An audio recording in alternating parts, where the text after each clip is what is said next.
Welcome to another episode of the Big J Little J Show. Duke split last week.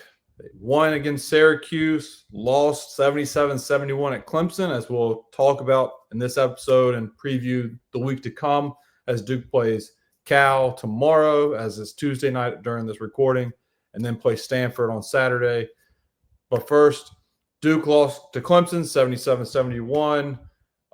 Cooper Flagg still battling the flu. Mason Gillis also back-to-back games of DNPs due to sickness as well. So stomach bug is going around the locker room. And oh, by the way, Cooper Flagg slipped again with the game on the line, but I give him the benefit of the doubt, as everybody should, because that floor was just way too slippery. And I know Connor and I are going to discuss in this episode. But Connor, it is very frustrating to be a Duke fan and to see crunch time happen now in three losses, and all three losses Duke has not been able to get a shot up. Okay, yeah, I see that side of it. Vibes are still high, by the way. I led that like I'm upset. Yeah, I'm not upset. Vibes are still high, but that is the one vibe that's low, is the three losses in crunch time. Two Cooper Flagg slips, and then a Con Knipple got caught in the air to try and make a pass when Sion James cut against Kansas, and Duke didn't get a shot up. So those are frustrating. If you guys have seen or will see my film breakdown, I talk about like the end of the half woes for Duke to get shots up. Either it's the first half or second half. It just seems like Duke struggles to get a shot up. Like Tyrese Proctor didn't get a shot up going into halftime against Clemson. Had a great game, was 41-35, I think, at half, and he gets double teamed. The ball gets knocked out of his hands, and Duke doesn't get a shot up. And those little things, add up. It's just, I think the one time I said in the film breakdown, Connor, the one time I can recall Duke scoring right before half was Cooper Flagg hitting the fadeaway against RJ Davis and Cameron. And besides that, I recall like a couple other first halves where Duke didn't get a shot off. And so it's just been frustrating to see how Duke closes halves and games when trailing now. I feel like Proctor has scored at the end of the first half a time or two. You're probably correct, but I'm in my feelings, so I can only think one thing. But again, vibes are high as a whole. The loss does not affect me. If you saw my tweets, what affected me the most was the Hornets and Lakers trade was rescinded while the Duke game was happening, while the loss was happening, while Dick Vitale and Corey Alexander were talking over top of each other. And I'm just like, what realm am I in right now that I cannot focus on one thing to be mad about? It's either Duke losing, trade was rescinded, or Dickie V and Corey Alexander talking over top of each other in crunch time of a great ball game. I did have some texts last week when they put out that Vitale was doing the game with Corey Alexander that said, basically asked me like, are they're both doing this game together? And I said, and they said something like, this is going to be hard work for Dave O'Brien, or poor Dave O'Brien. And I said, what do you mean poor Dave O'Brien? He's not going to have to say a word. It's going to be the easiest check he collects all year. Yeah, you said that last week on the preview, and you're right. Oh, did I? Yes, but you are correct that is it OB or DB? I think it's OB that he calls him OB. It drives me nuts. Can we please not OB. We're not doing that on this podcast. Well, we have shout out to OB for calling the Clemson and Duke game. But look, 77-71, Connor. We'll go right into it. Look, Cooper Flagg, like I said from the top, he was confirmed, I think, after the game. That he's been battling a flu, and he played 38 minutes, and he's had a stomach bug this whole week. Yeah, he told us after the game, and honestly, like, even looking at him in the face, I'm not gonna try to tell you that I can tell when somebody is sick or not, but just looking at how kind of red his face was, and did not seem right. You could tell he was sick. Yeah, you could tell. Yeah, and so he told us after the game. I don't know why everybody acted like it was big breaking news when it's out there on Monday after John Shire says it. I guess because Shire added the context that he'd been dealing with it for a couple of weeks. But you also listen to Cooper say that he's not using it as an excuse. Like he very much did not want to tell us that he's been sick because he didn't want that to be out there. Like he wants to He wants to just play his game and not have that affect him. And he's clearly affecting him. Like we have to talk out of both sides of our mouth with this. I mean, he had 4 points in the first 33 minutes. Then because he is the generational talent and competitor who he is, he puts up 14 in the last 6:05. Buries 3 threes. I think one tied the game and the other two gave Duke a 1-point lead. Tyrese Proctor threw in that three in front of Duke's bench when he was double teamed. That was crazy. Yeah, it was just a great basketball game. And like we were talking before we came on the air, like, and I tweeted during the game, sign me up for a rematch in Charlotte right now. I'll take 40 minutes of that again, please. Because I've watched enough ACC basketball this year to know that those are probably the two best teams in the league. Yeah. And to go back to your point, Connor, about Monday, Shire did say that Flagg's been battling like the flu or a stomach bug, whatever. It's affected the locker room. But I think the reason everybody downplayed it was because he was so fantastic against UNC that people are like, oh, he's fine. Like, it's just a little cold. He had 21, 8, and 7 against UNC, like, whatever. But you could see it against Syracuse. He had 11 points and 5 rebounds in 28 minutes, but it was low usage compared to what he normally is. And then Clemson, right away, you could tell. I mean, he was 2 for 11 until the 6-minute mark. He got going a little bit, and he turned it on. And, I mean, he had crucial shots for Duke being sick. I mean, it was this flu game. It really was. Like, he did not look good in terms of just overall well-being, and it showed. And that's okay because it shows the competitor that he is. He played 38 minutes sick as a dog, and he started 2 for 11, and he finished 6 of 17. So he turned it on late and was efficient for Duke late. But look, other guys got to step up. And the elephant in the room in terms of like the Twitter, Duke fans on Twitter, was Colin Malawach is a guy, like, he played 20 minutes, had 3 points, but he had 5 fouls. And though he had 5 rebounds, it just didn't seem like he was really impacting the game. He had 3 points, but they're all from the free throw line. No, he didn't play well. Victor Locken went right at him and had a great game. I mean, he scored the first 9 points of the second half for Clemson. He really got rolling. He was fresh, and this is where I think the biggest issue was for Duke. When Clemson lost to Georgia Tech in the previous game, Locken played 16 minutes because he fouled out. Yeah. And Duke didn't really go at him to put him in conflict.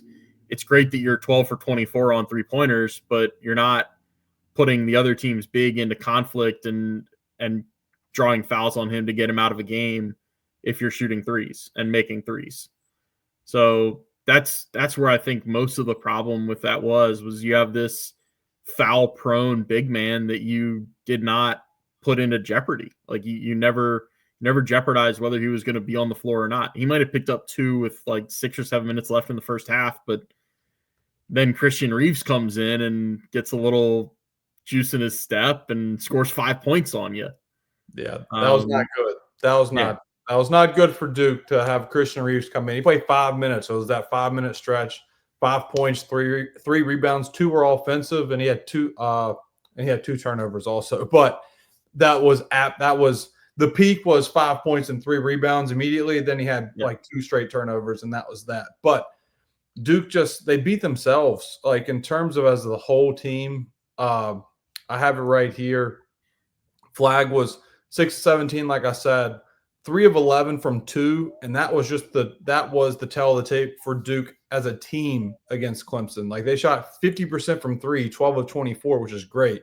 They shot 26% from 2. They were 12 of 31, and they were 6 of 18. I was on Synergy today for the film breakdown. They were 6 of 18, Connor, from around the rim, 33% around the rim. And people always say Duke has the tallest starting lineup in the ACC. That's great, but I always try and tell people that does not mean that the 4 and the 5 are not the same. And you saw that against Clemson, where Shefflin is going against Cooper Flagg. Though they're about 6'9" each, Shefflin has 40 pounds on Cooper Flagg. And so when he posted Cooper Flagg up, he held him to where you tame that athleticism and you get easy layups. And Shefflin had 12 points and 10 rebounds on 5 of 7. I mean, Shefflin is a veteran player. Like their whole lineup is veteran players. I think the guy in their top 6 or 7 with the least amount of experience is Dylan Hunter. And is he a sophomore or a junior? Dylan Hunter is a junior. Yeah. I mean, Locken is 4 or 5 years in. Chase Hunter's a 6th-year guy. Shefflin's a 4-year guy who played and learned alongside PJ Hall for the last 3 years. Jaden Zachary played for a lot of losing teams at BC, but he's good. He knows the ACC and he knows what it takes to win. And I mean, that's what impresses me so much about Clemson. That's why I said on JJ's show earlier today. I'm not trying to take a victory lap, but like a month ago, I started saying Duke was not going to go 20-0, and their loss was either going to come at Wake Forest or at Clemson. I did not see the Carolina game as a loss because it was at home, because Carolina matches up poorly against Duke. They apparently match up poorly against most people they're left on their schedule now, or who were on their schedule for the last couple of weeks. But like this Clemson team, like that's who they're veteran, they're physical. They present a lot of the same challenges that Wake Forest presented to Clemson. And before Saturday night, Duke's closest ACC game was in Winston-Salem when they were down 6 in the second half late and had to throw the zone at Wake, and Wake didn't have anything going offensively. Like, those are the teams that are going to give Duke problems. Like that, file that away for a month or month and a week from now away. Like the veteran, physical, defensive teams, those are the ones that are going to be able to knock Duke off its track to a Final Four or national championship. And to counter that, you're right, because that normally has been Duke's kryptonite, and with the one and done era has always been the Cassius Winstons of Michigan State knocking off the Zions of the world. But Duke did beat Auburn, and Auburn, I think their average age is like 23 years old on that team because, God, what's his name? Oh, man, I can see him now. He's 25. Oh, my gosh. But their average age is like 22, 23. What is his Baker name? Mazzara? Mazzara is 25 years old. And so their average age is like 22, 23. So, Duke has proven to beat the number one team. I hope Auburn I am now pulling for Auburn to lose like 5 in a row, and the media just keeps giving them the number one spot because they're still the best team in college basketball. The fact they didn't drop was insane to me because they lost, and they lost at home by basically double digits the whole game to Florida. And like, this is still the number one team in the country. Like, you can't say that now. I gave you the pass for the Duke game, but come on. See, my thing with that is like, I was never an AP basketball voter because I did 3 years of being an AP football voter. And I always said that I would do the basketball poll as a last-ditch effort, but I asked the AP to find somebody else for basketball because I didn't want to do both of them. With football, like if that situation had played out, it would have been, okay,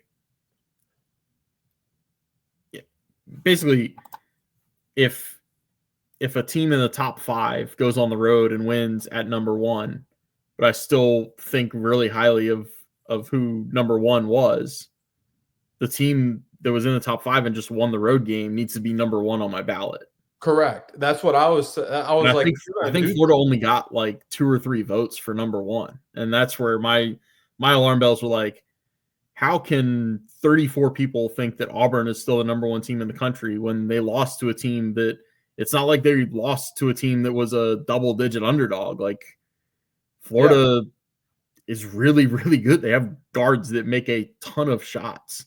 Florida's knocked off both number 1s this year. They've knocked off Tennessee and they knocked off Auburn. So it's like, yes, skip 6 and put them at 1. Do not keep Auburn at 1. Like, you can put Alabama at 1. I would not argue that. But keeping out Auburn there after a home loss where they were down 20 points in the second half and they cut it to 12 and 10. I'm like, what are we doing? But back to the game, Connor, I do want to give a shout out to Tyrese Proctor, 39 minutes, 9 of 15 from the field, 23 points. He really kept Duke. Was the reason Duke was up at halftime. I know I just said to start the show, the lack of execution going into halftime. But that and 10 Clemson turnovers that led to 18 points. Correct. Yes. Duke made Clemson pay for those, but 23 points by Proctor. And look, it was a plethora of ways to score. He got to the rim, whether it was in transition in the half court. He got a dunk on the slip screen action. Duke's been running very well recently.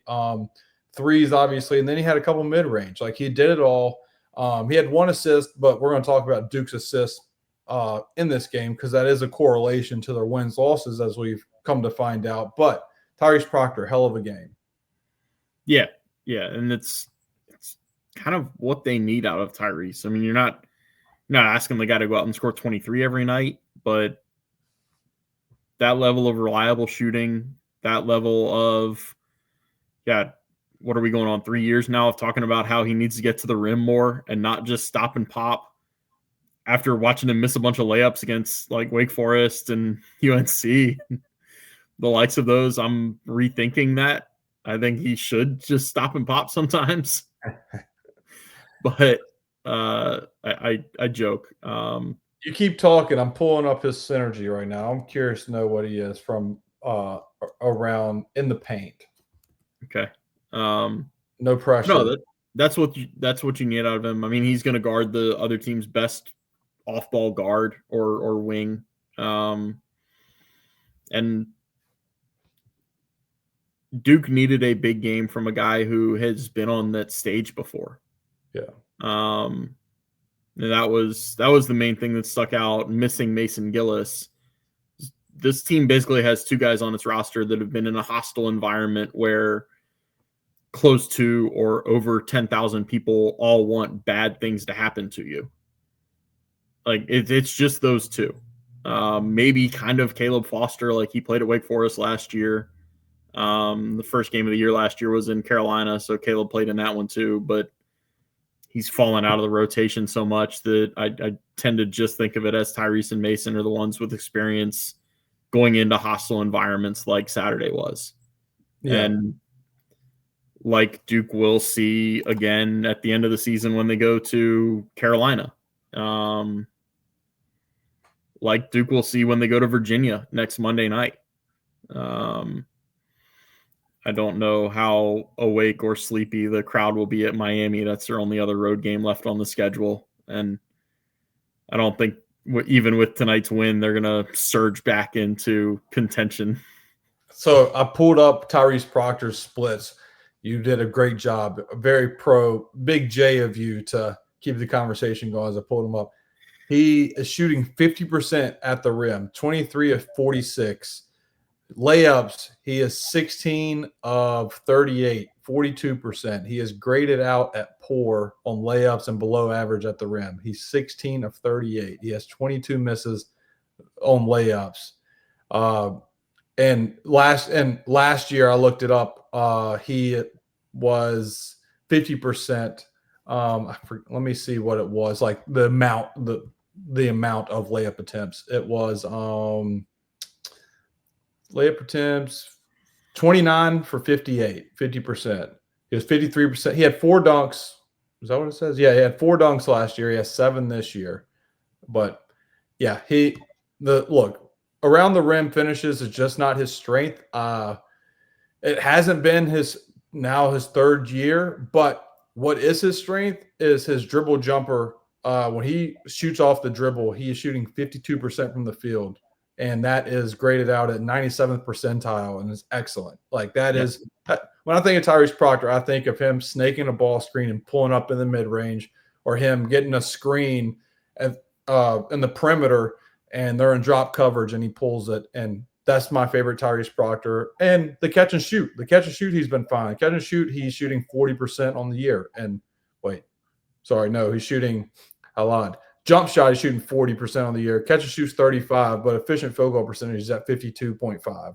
So he's fine. And he's played his role. Like, where we came in this season talking about Tyrese Proctor and Caleb Foster being the two. Obviously, look, Caleb Foster, I tweeted it.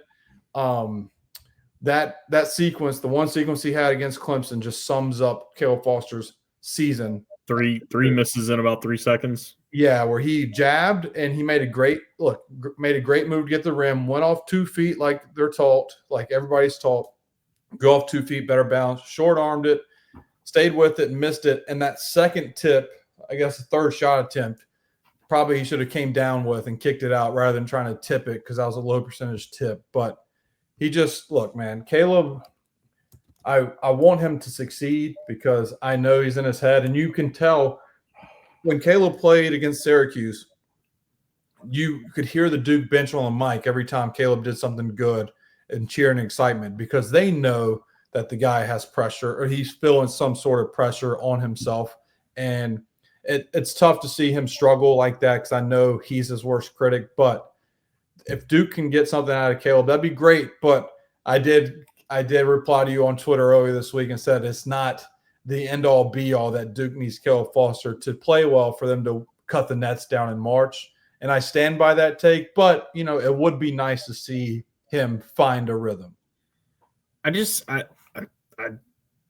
not saying you misconstrued it. I'm saying it kind of got lost in translation with people telling – everybody on Twitter wants to tell you how wrong you are, even if it means like – Sorry, I'm looking at his splits if you saw my face. Yeah. That's probably not pretty. It's like your Twitter mentions. Everybody on Twitter wants to be in a rush to tell you how wrong you are, even if it means implying something that isn't even implied in the original tweet. But like my only point there was there's going to come a game in the NCAA tournament or trying to win the ACC tournament, trying to win like the ACC regular season. If Duke has a 1-game lead over Clemson right now, basically. They have the head-to-head on Louisville, who's the other team with 2 ACC losses right now. Yeah. But I don't know off the top of my head, and I don't want to put brain power into it before I have to of who would come out on top of a 3-way tie between the 3 of them. We're not going to talk about that. We're not going to speak that into existence. That's going to be miserable work for me, to be honest. But here's my thing. Like, some point, Duke is going to have, Tyrese Proctor is going to be in foul trouble. Sion James might be dealing with something. And they're going to need more ball handling on the court. And they're going to need quality minutes out of Caleb Foster. It might be in the first half of the first round game against freaking Merrimack. No, you're correct. Because the one game to avoid the ignominy that would come with a 116 loss, like Duke is going to have to put Caleb Foster out there and get quality possessions, quality shots. He's going to have to get them into their offense. He's going to have to take the shots that are open to him. Yeah. Like that's going to happen. Look, I will be the Lakers in this podcast. I'll rescind my tweet. And you're really worked up about that one, aren't you? Yeah, God, that pisses me off, dude.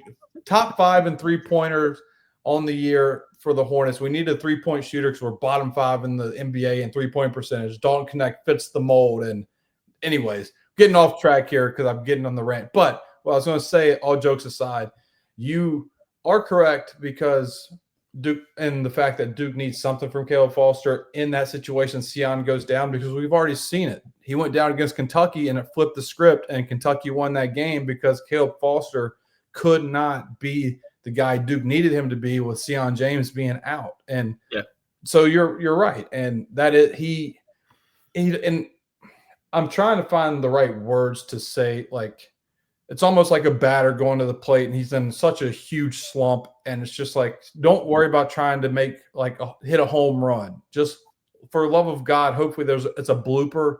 It's a broken bat single. And then you find, well, I'm saying obviously the approach to hit singles, but you just need a broken bat single just for you to get on base, for you to feel like your game again. And because his splits, since I already teased it, I'll say it because I know people are curious what I was looking at. This is going to be rough. At the rim, he's better than Proctor. He's 51.1%. They're all layups, which is mind-boggling to me, by the way, because he's 6'5". Like, the fact he doesn't dunk it, I always forget he's 6'5". I feel like he plays like he's 6 foot. And he just flush it. Just try and flush it. You're 6'5". But he, 51% from the around the rim. Jump shots, 28%. 16 of 57. Catch and shoots 28.9. Guarded is 27.8. Unguarded is 29. Dribble jumper is 27. And then runners, he's 3 for 11 at 27%. Just everywhere is just scattered. But the one thing he for him to have 45 attempts around the rim with his limited minutes show that that's just what he needs to do. Just get to the rim. I would say get to the line, but he's struggling shooting from the line. Just get to the rim and see the ball go through the hole. Yeah. As I work out a yawn here, I meant no disrespect to Caleb Foster yawning there. It's been a long day. That was very little J of you to do that because that's something I would do. But yeah, look, I think he does need to find something for Duke to make just as an emergency, hit glass in case of emergency, because we don't know. That's all. I'm not saying he's going to start games again. I'm not saying they're going to need him to come in and drop 15 off the bench or they're going to lose in the Sweet 16. I rescinded it. I'm speaking for everybody that is a Duke fan. I get what you're saying because Duke fans know that, hey, injuries happen when it comes to Duke basketball. So you just got it. Next man up has to happen, and you want Caleb Foster to step into that role if needed. Yeah, in the preview, freshly published preview since we got on this stream, I called the injury report for Duke more like the infirmary report because we're talking about Mason Gillis coming back from an illness. We're talking about Cooper Flagg dealing with a virus. Honestly, like Tyrese Proctor, when he talked to us outside the locker room, was all bundled up with like his hood covering most of his face, and I wanted to be like, I wonder if he's sick. Look, that's what this world is, man. And like now it's the stomach flu. Shire's already missed a game. Gillis has missed 2 games. I forgot about that. Yeah, like Flagg played through it. I think I heard somebody mention that Will Avery missed the trip to Syracuse also. There you go. See, I wouldn't know that. I am just a fan. I'm just a little J. You should know that. You should be breaking that news. You are Steve Wiseman. Come on. I believe it was on the message. I throw up most of the time when they have road games and I'm not there. I put up all the copy and pasted quotes that Duke gives us on the. You throw up like Common Malawatch?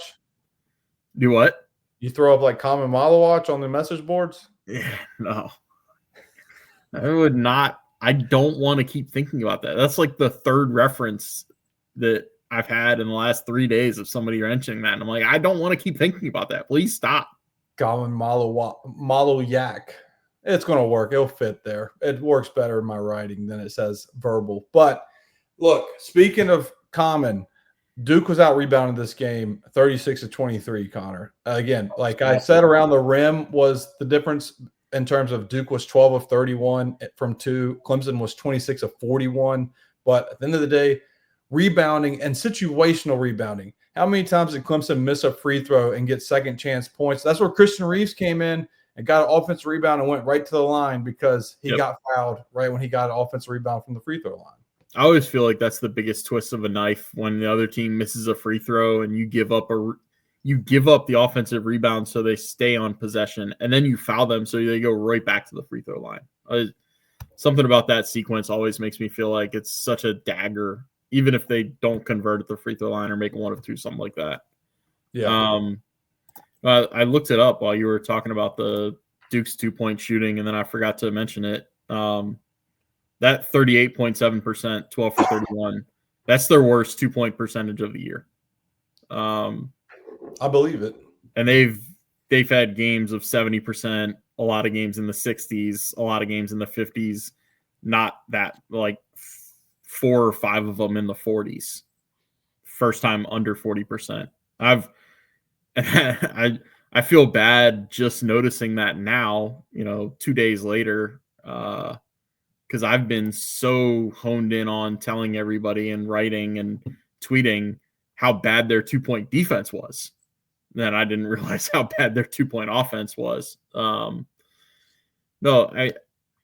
I cannot wrap my head around why this team, and I think it was probably just a 1-game thing. I don't think it's a concern for the rest of the season, but the way this team got beat to 50-50 balls, the way that like 50-50 balls were more like 90-10 balls for Clemson, it reminded me of last year's team when it was like breaking news anytime a player dove on the floor for a loose ball because it happens so rarely. That's fighting words, Connor. That's fighting words. I wouldn't go that far. I'm just saying, like, Clemson got so many more loose balls. Yeah. That's what John brought up both after the game and then after he had the benefit of watching it on film. He brought it up again on Monday morning. Like, they out hustled Duke to so many loose balls and so many rebounds. And one of the areas of box scores that I think gets overlooked is the team rebound number. And sometimes there can be fluky plays that go down as team rebounds. I always think team rebounds is a little bit of a indicator of which team plays harder. Yeah.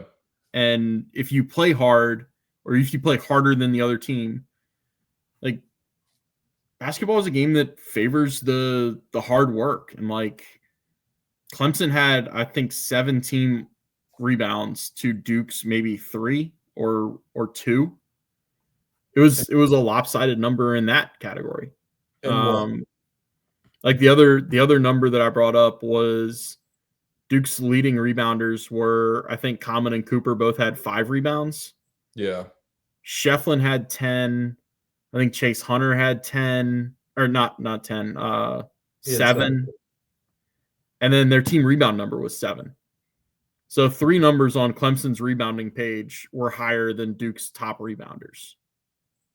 Yeah, I mean, look, it was that, like you said, 50-50 balls. Duke they got beat on the boards.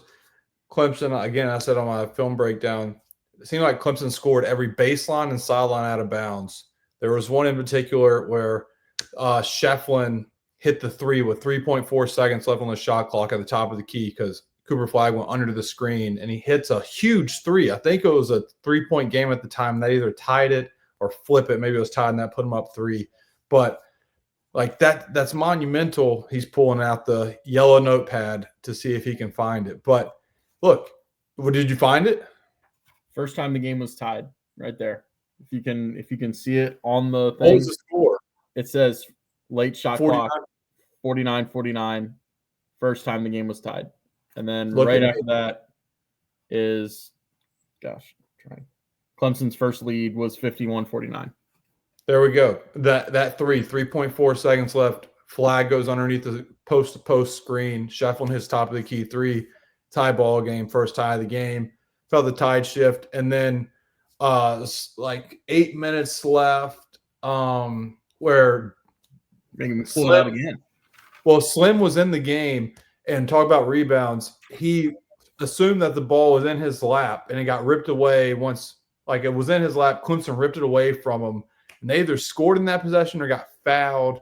And then the Tyrese Proctor, Duke stole it from Christian Reeves, and Tyrese Proctor gets called for a carry because he doesn't pitch it ahead to Isaiah for a layup. I don't know if he didn't catch it cleanly or what, but he ended up carrying it, and that was 2 points that were wiped off the board right there for Duke. Yeah, so it was a situational fluke. Things like that is what separates a winning team and a losing team in this close game. I think the one you're talking about, 9:54 was when Con Knippel picked up his 4th foul. So he comes out of the game and Isaiah goes in. Yeah. Clemson missed a shot, and then Shefflin scored to make it 56-49. Those were the last 2 points of what was a 12-0 run that basically decided the game. I mean, Duke had the lead later, but Duke went from being in control of the game to trailing by 7. Like, that was the decisive run of the second half, was Clemson 12-0. Isaiah came down and hit a 3 to make it a 4-point game. I think it was a contested shot and not that great of a shot, but then it goes in and it's a great shot. Then Duke gives up an offensive rebound and then gets the turnover and then gives it right back on a turnover. Yeah, and then Isaiah shoots his second 3. That was kind of ill-advised. Hit Gray's front of the rim, went out of bounds, and I think Knippel came right back in. Yeah, and that's another point to make. And it's in the preview over at Devils Illustrated, so hope you all check it out and don't just take this podcast information. Check it. Yes, check out Devil's Illustrated, please. There is more detailed than this, and this is very detailed. But Connor even has more nuggets on Devil's Illustrated. I think they need more out of Concanipple late in that game too. He played the last 7.5 minutes. He missed one shot and he had one rebound. Yeah. And he was working on a game where he was 4 for 5 on threes I think he ended at 4 for 6. And I think the one shot he missed in the last 7 minutes was a 2. But it's a double-edged sword. Like, you don't want to take the ball out of Cooper's hands when he gets on a heater in the last 6 minutes. But you also have a guy in Concanipple that can make the right basketball plays and make shots and was making shots earlier in this game, who was virtually a non-factor down the stretch. Yeah. I mean, look, three of his last 6 games, Knipple has shot less than 10 shots. And you need Knipple to shoot double-digit shots. This is the Jared McCain formula for me.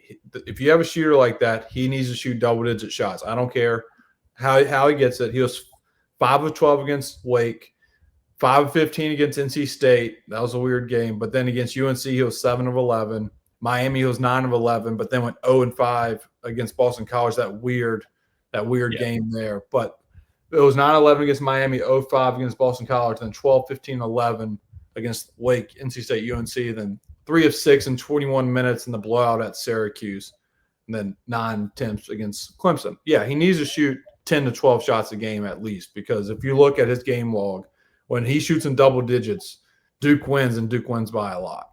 And so that is the recipe for success for Duke, is to get him shots. And it's funny you say that, because in the film breakdown, I did criticize him shooting his 6-3 that he missed. It was the flare screen action that Duke always does. But the guy that went to contest that 3 was Sion James's guy in the corner. And Con Knipple has such good vision that Knipple should have saw that and threw a bounce pass it would have been a dunk for Sion James, because Clemson was caught with 2 guys going out on Knipple. The back door is wide open. Instead, he rushes a 3 and misses it with like 15 seconds on the shot clock. And the Duke's 1 and done on that possession. Then Clemson goes down. And I don't know what they do. But when you come up with an empty possession with the chance to have a layup, that hurts. But again, I say that, I'm like, hey, he needs to shoot more. And then here I am, the last shot, or second to last shot he shot. It's like, he should have passed it. Yeah. But look, Duke dealt with foul trouble. Malwatch 5 fouls, Knipple with 4, Sion with 4, Malik Brown with 4. It's adversity, and I think we have seen adversity grow this team. And so Malik's came late. The only addendum I'd add there is Malik's came late. He had 2 or 3 where they were just fouling to extend the game. Correct. Yeah. The part of that, though, where like that's something I wish I had mentioned it in what I've written, and I guess I'll just make up for it now. Like, Clemson got a home whistle. Like, we can be honest about that without violating my Twitter bio that says losers bitch about refs and dwell in hypotheticals. Like, I'm not bitching about the refs. You get the benefit of a home whistle when you are the home team, just like Duke does when they play at Cameron. Spoiler alert, It happens. Like that's the nature of sports.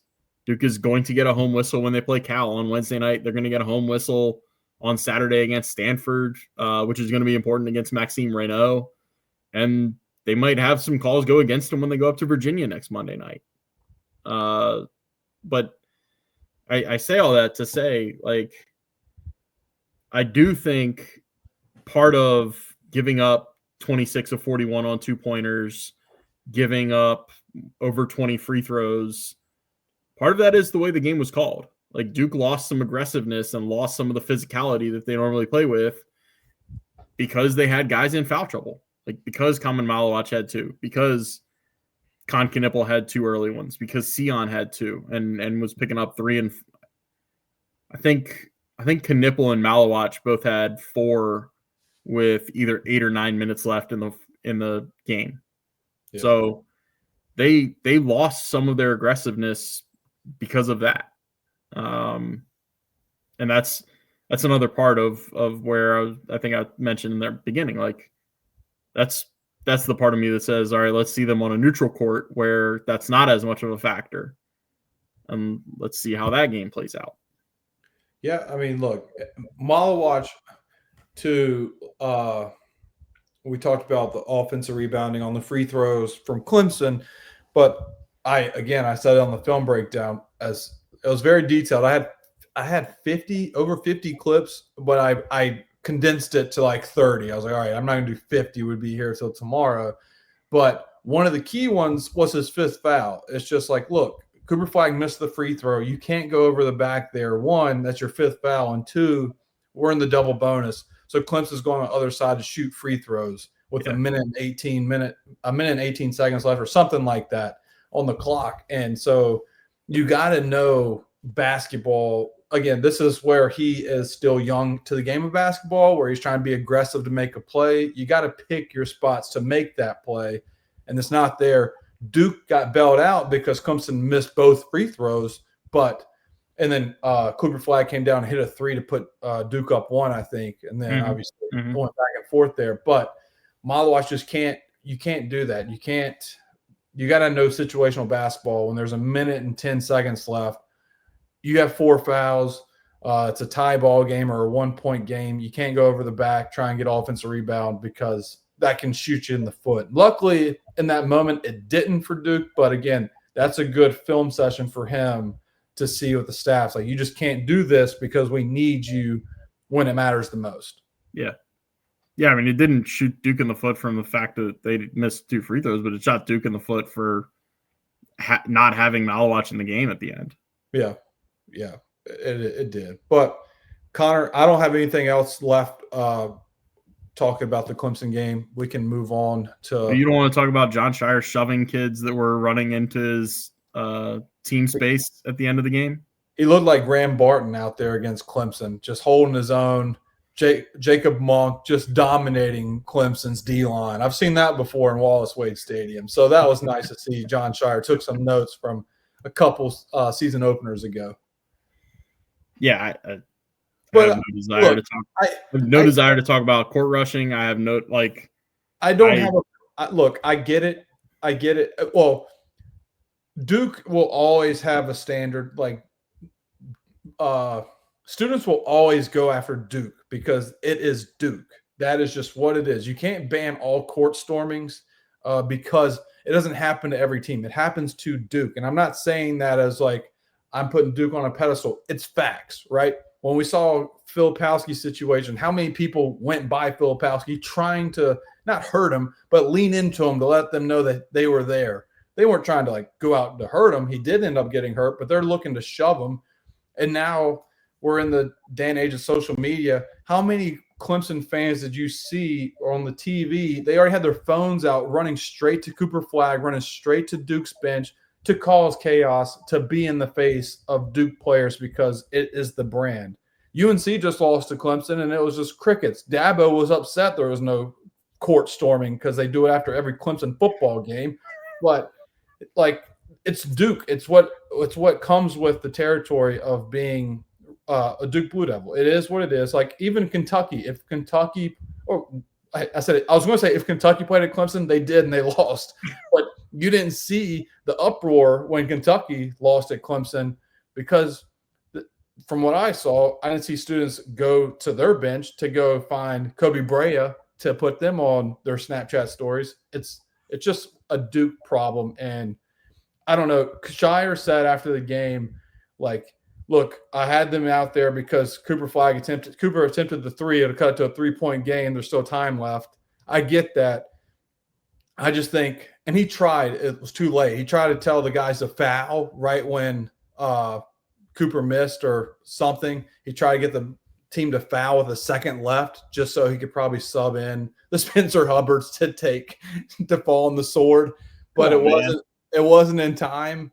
So I get that, but I kind of wish Shire would have pulled Flagg once Clemson went up 6 points just to get him out and go to the locker room or whatever. And, it's fine. It's not the Wake Forest thing.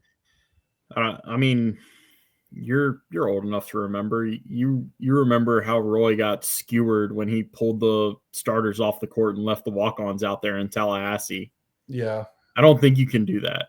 And that's not just because like Stanley Borden walks through the media room and gives me a fist bump after home games. And it's not because I've written like 3 or 4 stories on Spencer. I love Spencer. He's my guy. I just, like we talked about last year, ad nauseum, there is a safe way to do court stormings and keep it fun while also not putting into jeopardy the safety of the visiting team. And it's put 20 seconds on the clock or 10 seconds even. Who gives a shit how much time? You just have to have some amount of time before it happens. I just don't think they're not going to listen to that, the ticker going down. You put a rope in front of the student section. That's going to hold them, Connor. I mean, it works better than you think. I get your point. I would say the security that was standing on the baseline, like the full baseline, don't stand there. Like, what are you doing? Just all you security guards, you go to the Duke bench. That's just it. Like, you go to the Duke bench, to your point, and like I go to Hornets games, obviously Hornets fan, and it's always a running joke with me and my brother when we go to the Hornets games. There is zero security around the tunnel where the Hornets run out. But there is 50 people around the opposing tunnel. Like, you would think the president of the United States was coming out of that tunnel at any given moment, and you just had to be aware. Like, when I tell you that you can't talk, you can't even say like, hey, LeBron, or anything, or a security guard's going to grab you and throw you into the next section. But you could basically just smack LaMelo Ball in the back of the head as they run out of the tunnel, and nobody knows what happens because there's no security in the home arena. But when you look at the visiting section, it's a swarm of security. So my point is, put all the security that is working the game and put them around the visitor bench to where it is a great wall of China and nobody can barricade over there. And if they do, security can knock them out. Yeah, that's because what you do. You know who's not in danger during court stormings? Who? The home team. Oh, well, yeah. I was going to say students, but yes. None of the students are going to run out there and knock over one of their classmates or one of the guys that just won the game and is the reason why they're so happy and fired up. Correct. The last thing I'll say to my story about this was very funny. Last year when the Bulls were in town, I already mentioned my buddy Trey that was the manager at UNC, but obviously he's friends with Kobe White, and the Bulls were in town. And we were sitting right near where they ran out. I was like, hey, Trey, just go say what's up to Kobe. Like, you were the manager. Like, he knows you're here. And he's like, yeah, I'll do it. And then he was like, hey, Kobe. And the security guy was like, hey, you can't do that. No talking to players. And he's like, what the hell? I know him. And that was one of the funniest experiences of my life, is to witness, like, the security at Spectrum Center is way more strict with the opposing team than the home team. So that's what needs to happen. You need security like that when Duke's in town. Yeah. All right. Perfect transition to Duke Cal, because now we're talking Pac-12 after dark, baby. We are going Cal and we're going Stanford. Cal, let's see. They are 12-12. They just lost to your favorite team, the Wake Forest Demon Deacons, 76-60. You gotta work that in, don't you? They lost by 10. Connor's wearing a Wake Forest shirt currently. I'm just kidding. I'm actually I'm embarrassed at how orange this shirt looks. It's not orange, I promise. It's like a magenta, or it's kind of like a light red. Well, magenta over here, Connor O'Neill. You clearly have seen Cal play more than I have because you watched them play against Wake Forest. What can you tell me about Cal and the Fighting Stojakovic's?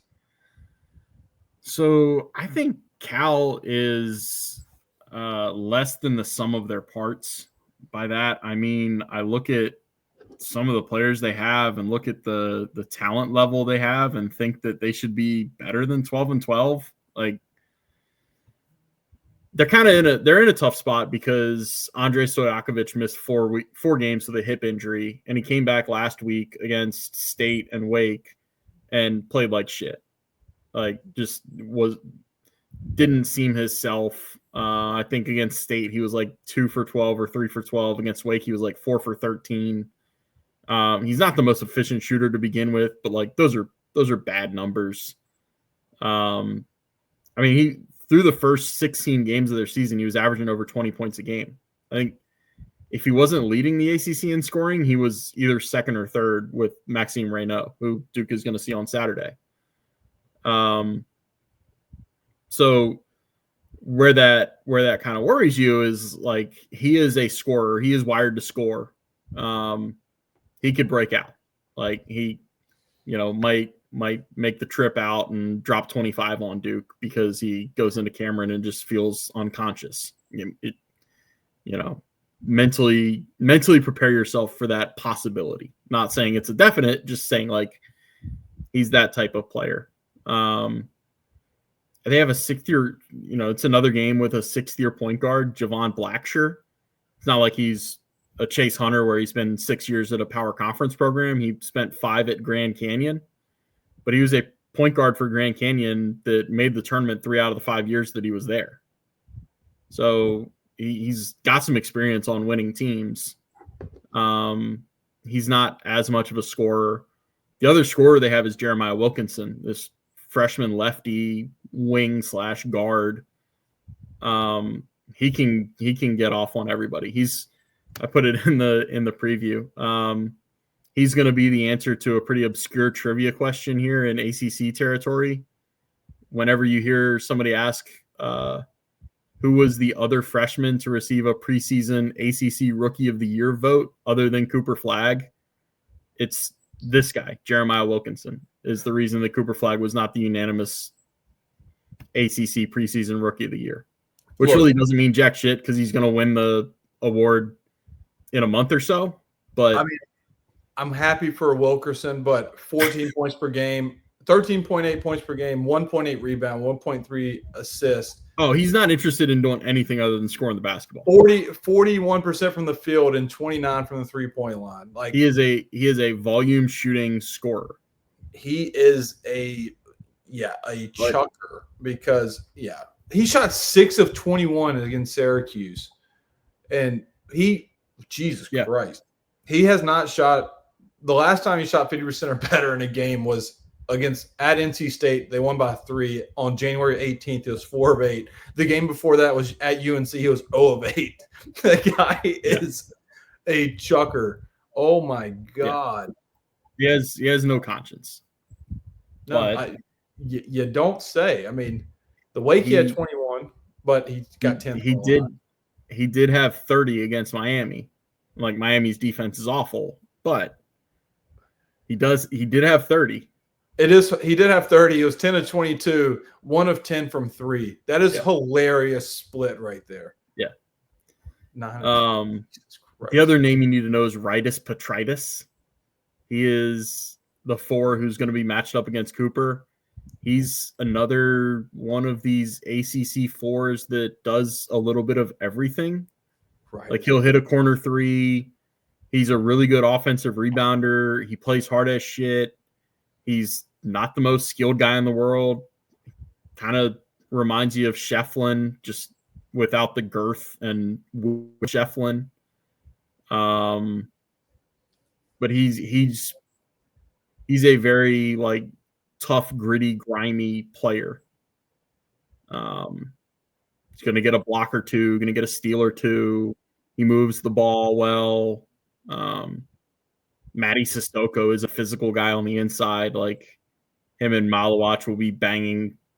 That'll be a immovable force against what's that phrase? Unstoppable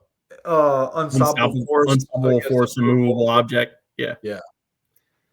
I was looking at Cal's like opponents, and the one opponent that I wanted to click on was Missouri, where they lost to Missouri 98-93. And Mark Mitchell had 21 points in that game. So if Mark Mitchell can get to the rim at 21 points, 8 of 14 from the field, then I think Duke as a team can get to the rim. But as we have said on this podcast today, that Tyrese Proctor at 47% around the rim, hopefully that will improve in this game if he is attacking the rim. You know, Cal led that game 51-33. Jesus, no, I did not. That is a very, very bad collapse. That was the ACC SEC challenge for you, where the ACC went. That would have been a good win 14. because Missouri's 21st in the country. I got news to break to you. You can look at more than half the losses the ACC took in that thing and say that would have been a good win for the ACC. Well, I mean, they're up 51-33. They should have won that game against Missouri. I know everywhere else. I mean, UNC against Florida would have been a damn good win. I know it wasn't the No, SEC. they didn't play Florida in that. They played Tennessee. I know. I'm saying though they played Florida this year where yeah. That would have been a good win if they didn't choke it. But yeah. Yes, if UNC would have won that, ESPN would have UNC's chances to make the tournament at like 95%. Yeah, what the hell are they thinking with that? I mean, are they stupid? Well, I know they're stupid. Like, what the hell are they thinking? It's just more. My only thought is it's just more evidence that we cannot trust every ounce of evaluation in teams and their resumes to the freaking computers. It pisses me off just thinking about it because they're like 1-10 against quad one teams. They're not getting in. I'll let them in if Dean Smith comes back from the grave and leads them to the promised land in the ACC tournament. But that's do you think Dean would have a good handle on how to coach this team? Couldn't be any worse. It couldn't be any worse. Is he going to get one of them to step up and be a leader or show some leadership type qualities when they're on the wrong end of like an 8-0 run? He was the best at keeping Michael Jordan under 20 points a night. So he'd definitely keep Ian Jackson under 5 at this pace.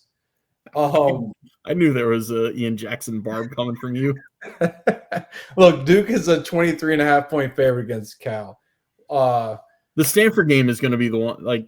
Well, we're going to talk about Stanford. I just want to end with Cal, 23.5-point favorite tomorrow night at 9:00. I think Duke bounces back, and I think they rub it in Cal's face. California, not John Calipari. That's for later. I think Duke wins by 30 or more in this game. Yeah, this has the potential of Cal walking into a buzzsaw and a Duke team that's all kinds of pissed off and wants to take out their frustrations on somebody. And it's where if you don't see something like that, then I don't know if we're pressing the panic button after 2 games like that, but you're starting to get a little concerned. Yeah, I think Duke will be okay. I think they'll bounce back. But like you said, the game that this episode is really focused on previewing is the Stanford game. Stanford they are 16-8. Yeah, they're 16-8, 8-5 in the conference. They play at Georgia Tech Wednesday, which we have learned recently Georgia Tech is a team you don't want to mess with because they beat Clemson. And then who else did they beat? That was Louisville. Yeah, they beat the number 2 teams in the conference. And now here comes Stanford playing at Georgia Tech.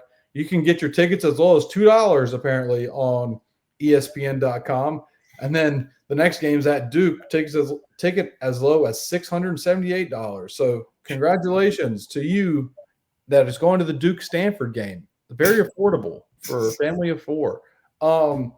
Look, this is Jalen Blake's homecoming. Jalen Blake's having a career year. Career year is like – I'm understating that. I mean, he 15 points per game, 5 assists a game, 2 steals per game, 45, 32, 81 splits.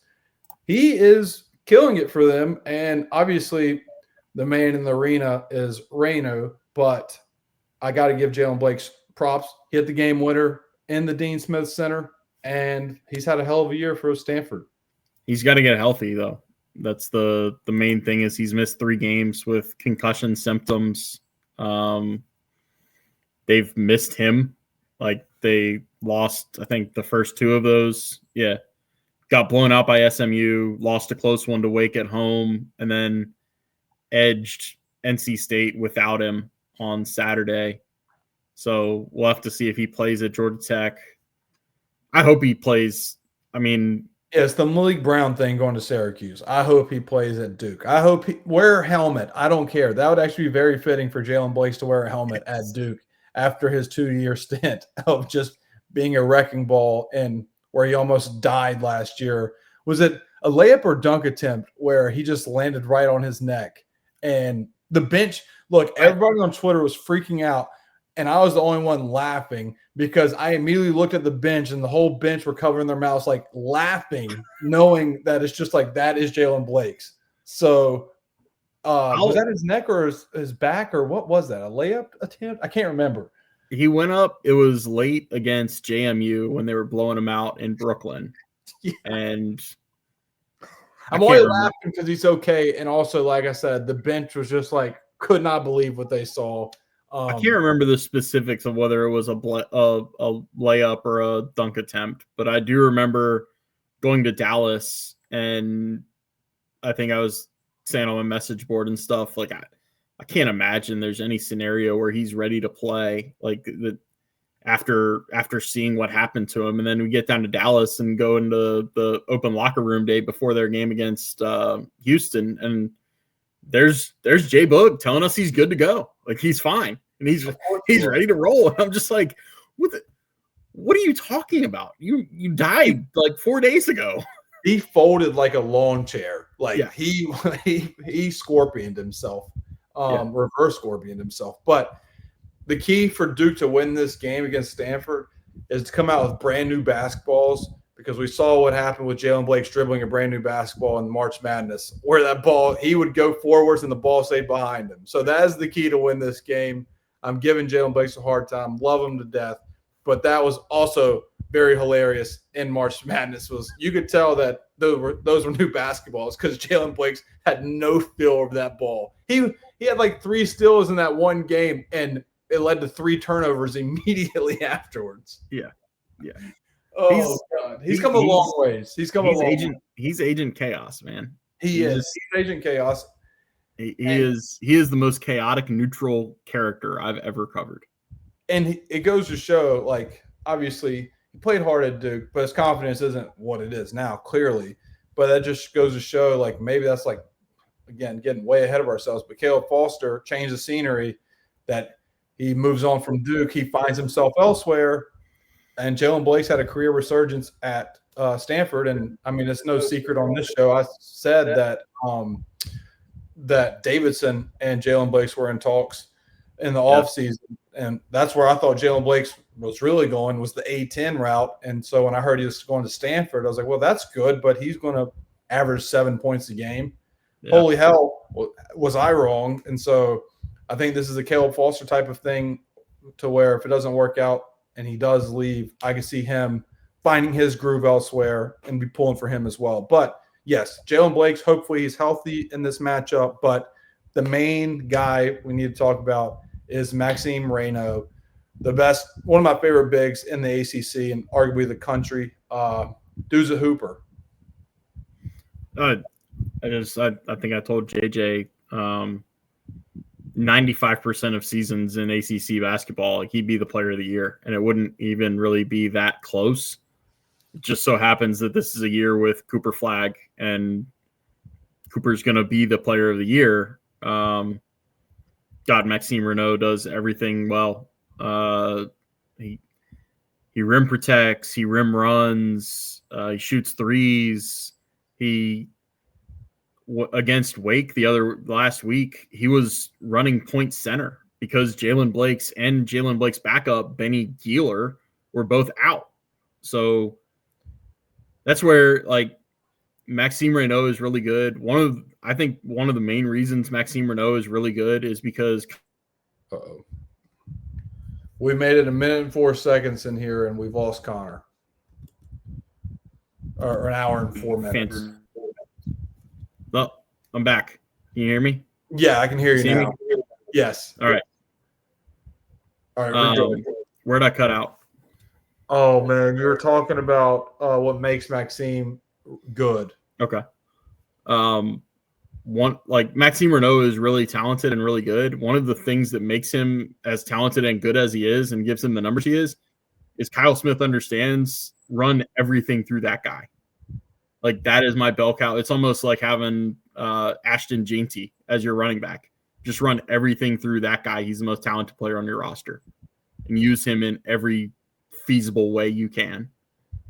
And ACC fans need to kind of start to understand, like, if you're a Duke fan and haven't seen Stanford, because they play at all these weird times, and obviously Duke and Stanford haven't played in a while, or at least as ACC members, obviously.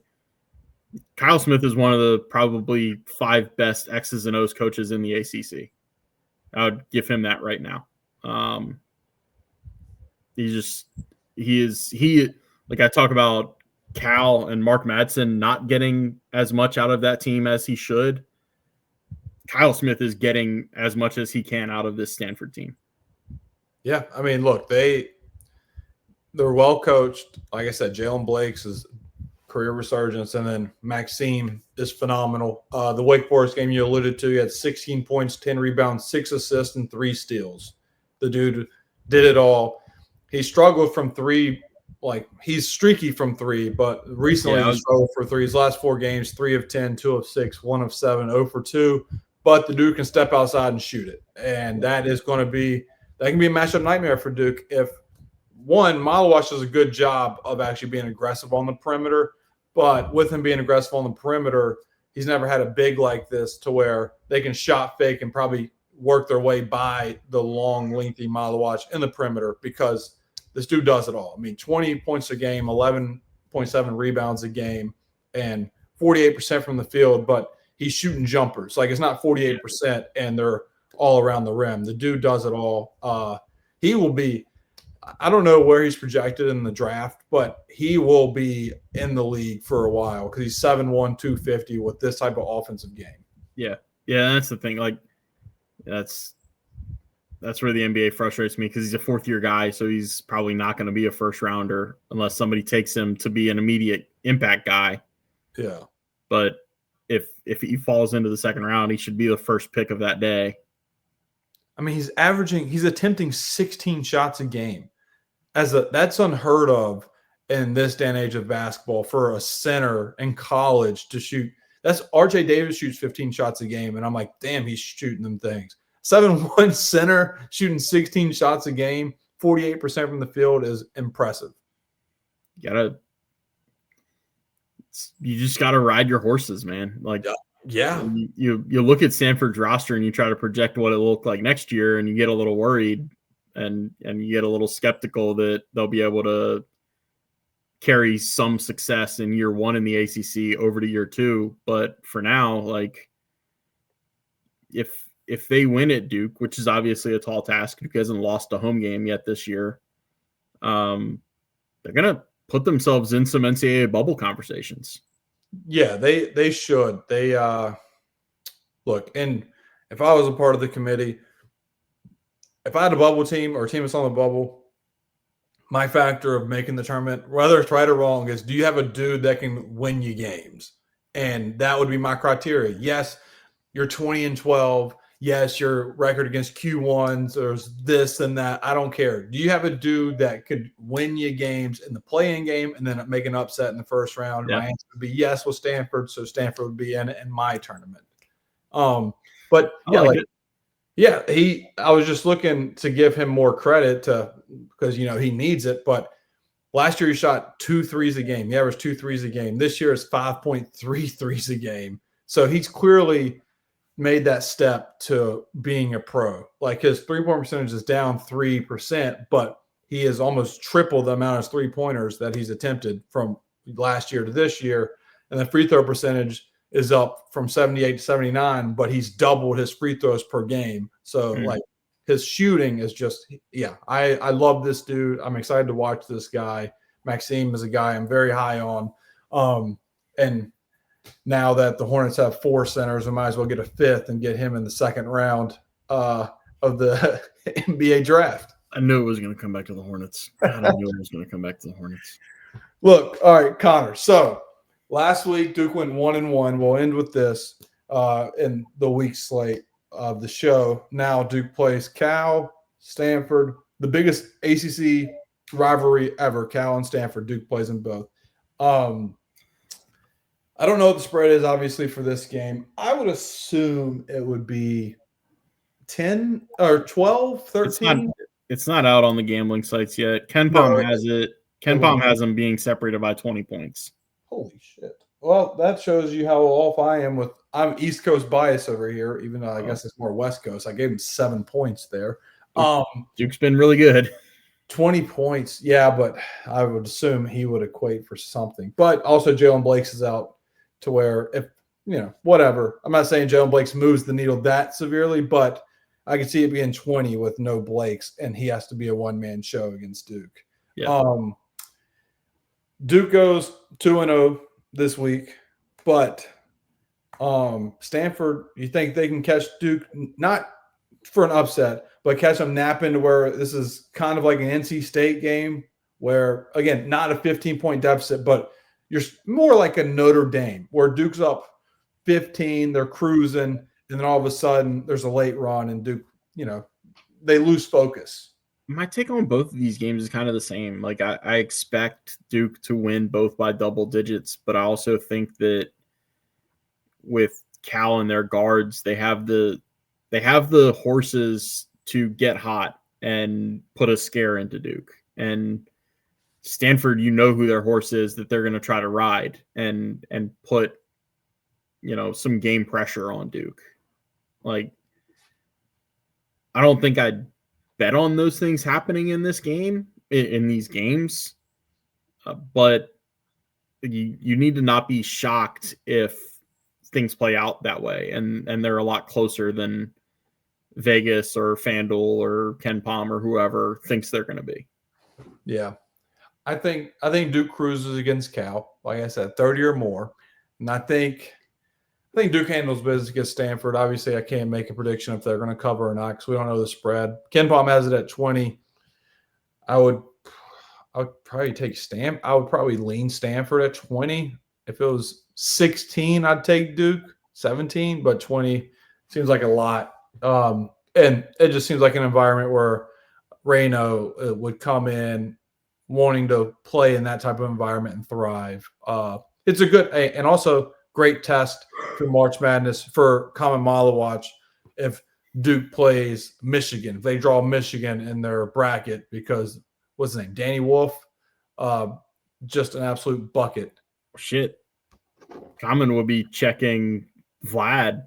Well, yeah, he'd be checking Vlad. Yeah. Cooper would be on Danny Wolf. Yeah, you're right. You're right. I forgot Vlad from FAU.